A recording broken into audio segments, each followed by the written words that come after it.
ভাই আমি কাম করো কিন্তু জুতা মুজা তিনটা ফিট ফাটা হয়ে ঘুরতাম এখন কাম করবে রয়েছে। কি করবো ভাই, দুঃখের কপাল, বুঝো নাই। যখন বাপ আসিল, বাপে কামাইরে যখন দিছে, তখন কোনো চিন্তাই করি নাই।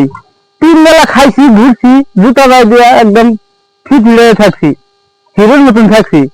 এখন বর্তমান বাপে কামাইরে এরে আর না, নিজের কামাইরে খানা গে, এখন এই গানি বেছে নিছি, এই জন্য এই যে ব্যবসা মেরে খাই এখন।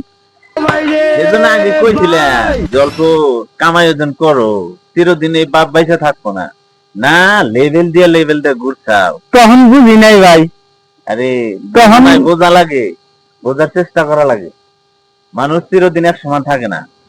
আগে তুমি যদি অল্প স্বল্প হয়ে লড়াচড়া হয়ে খাইতে আজকে অভাব পড়তো না, আজকে কাম করবে রাখতো না।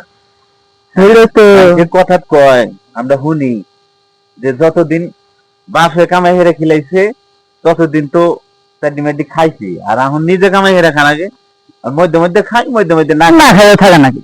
ওই সেজন্য এই চিন্তাটা আগে করা লাগে।